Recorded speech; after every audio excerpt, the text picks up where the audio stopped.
Hello students, I welcome you to this session. We'll start from the same point where we ended in the last class. So if you have attempted this question, you must have encountered some problems. Okay, so just let me do this question for you. The question states that how many liters of a solution having milk and water in the ratio 5:6 be mixed with 80 liters of another solution having milk and water in the ratio 7:9 to get a resultant solution having 75% milk. See, I am taking the milk proportion on both the sides. The milk proportion in the first case is 5/11. The milk proportion in the second case is 7/16, and the resultant solution is having 75% milk. So the milk proportion will be 3/4.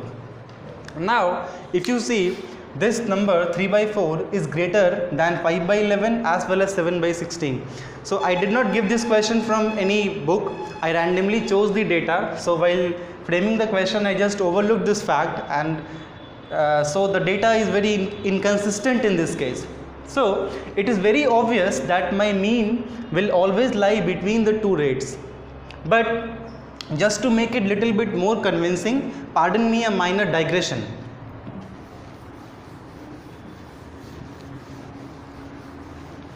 I'm just trying to explain why the mean lies between the two rates.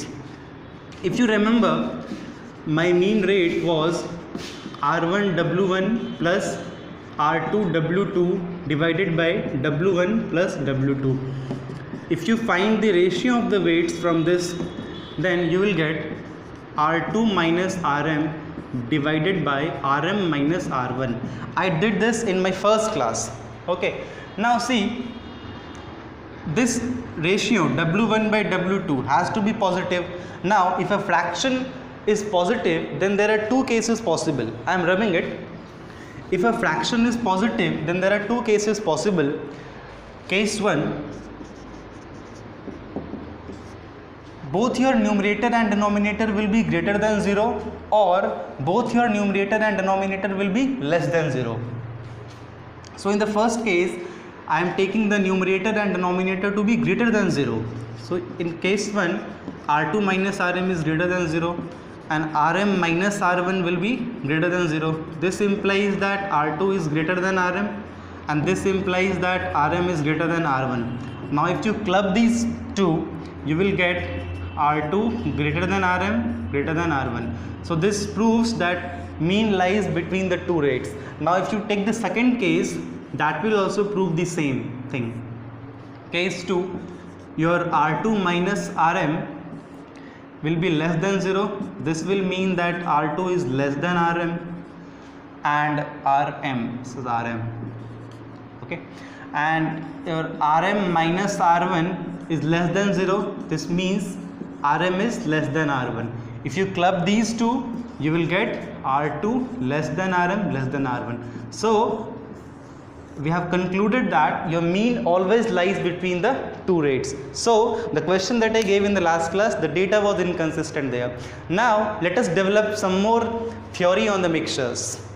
Suppose I have this solution of milk and water. If I drop some quantity of mixture from it, the ratio will not change. Why? Because every drop of mixture that will come out from this solution will contain milk and water exactly in the same ratio. Let us try to understand it with the help of an example. Suppose I have a container having amount of milk as 50 liters and water as 40 liters, and the total is 90 liters, needless to say. So the ratio of milk and water is 5:4. Now let us withdraw 36 liters of mixture from it. If you withdraw 36 liters of mixture from it, what is the amount of milk that will come out? What is the amount of milk that will come out? Milk will come out 5/9 into 36, and water will come out 4/9 into 36. So 20 liters of milk will come out and 16 liters of water will come out. So in your resultant, milk will be 30 liters and your water will be 24 liters. See, the ratio is still 5:4, isn't it? So the point that I am trying to say, that if you remove some part of mixture, the ratio of milk to water will not change, the ratio will not change, the milk proportion will not change, the water proportion will not change. See, one thing, you can directly go from here to here. See how much we are taking out? We are taking out 36 liters, and what is the total? 90. 36 by 90, 9 4s are 9 10s are 2 2s are 2 5s. So we are withdrawing 2/5 of the mixture. So 2/5 of the mixture if we are withdrawing, so milk, 2/5 of milk will come out, 2/5 of water will come out. So in the resultant you will have 3/5 of milk and 3/5 of water. See, 3/5 of 50 is 30 and 3/5 of 40 is 24, isn't it? Okay. Now let us develop the theory in case of questions where some part of mixture is taken out and pure component is added to it. Okay, so let us see the first stage. I have some container with me. The ratio of milk to water is m/w. Suppose I take something out from it, the ratio will still remain the same. This we have already discussed. Now in this, let me add some amount of pure water, and this is my resultant mixture. Okay, so I am adding pure water to it, so the amount of milk here and here will be same. So the amount of milk here is milk proportion 1 into volume 1, and here milk proportion 2 into volume 2. V1 and V2 are the volumes of these two mixtures. If I try to find out MP2 from this equation, I will get MP1 into V1 by V2. Now let us do this one more time. Let us take out something and again add pure water for the second time, second stage. Again I am taking this container whose volume is V2. Okay, let us take out some amount of mixture. The volume will become V3. Again let us add some pure water to it. Then the resultant solution, let the volume be V4. Okay, let me write the volume in the container itself, V3 and V4. Again see, here I am adding pure water, so the amount of milk will remain the same. The amount of milk in this container will be, see, here the milk proportion was, let me write V2 here. Here the milk proportion was MP2. I have taken out something, again the milk proportion will remain the same, MP2 itself. Okay, so the amount of milk here will be MP2 into V3 is equal to MP3 into V4. Now if you try to find out, just pay attention for a second, you will understand it very well at the last of the video. Okay, please bear with me. If you try to find MP3, third milk proportion 3, you will get MP2 into milk proportion 3, MP2 into V3 by V4. Just substitute the value of MP2 here, you will get MP1 into V1 by V2 into V3 by V4, so on. Now see, if you go on repeating this process, you will keep getting V multiplied by V5 by V6, V6 by V7 and so on.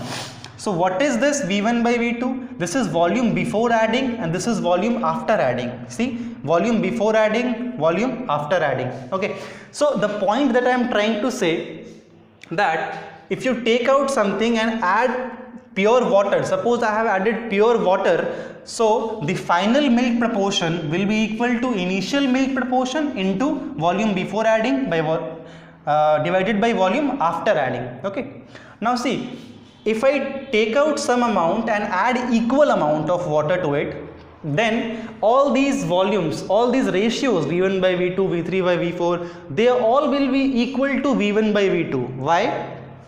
See, suppose I had 10 liters, I took out 5 liters of mixtures out and added pure water 5 liters. So my volume is restored. Whatever volume I had initial, I'll get the same. So if this is V2, this is also V2. Again, this is V2. V2, yeah, this is V2, this again will be my V1, V2. So if I take out something and add pure amount of water to it, then my milk proportion will be equal to milk proportion 1, that means initial milk proportion, into V1 by V2 to the power n, where n is the number of times I am performing this iteration. Okay, let me make you understand like this. So the theory states that if you take out some amount of milk, take out some amount of mixture from it and add pure water, so the final milk proportion will be equal to initial milk proportion into V1 by V2 to the power n, where n is the number of times you have performed this iteration. This is when you are adding equal amount of water. Whatever you took out, you added the same. Removal and replacement are, the quantity of removal and replacement is same. Now if the quantity of removal and replacement is not same, then final milk proportion will be initial milk proportion into volume before adding, volume after adding. Okay, that will depend on the data that the question provides you, right? It can go on for the number of times the process has been performed. Now if you will add pure milk instead of water, if you will add milk, then your final water proportion will be initial water proportion into V1 by V2 to the power n. If you are adding equal amount, whatever you took out, you added the same amount, then this formula.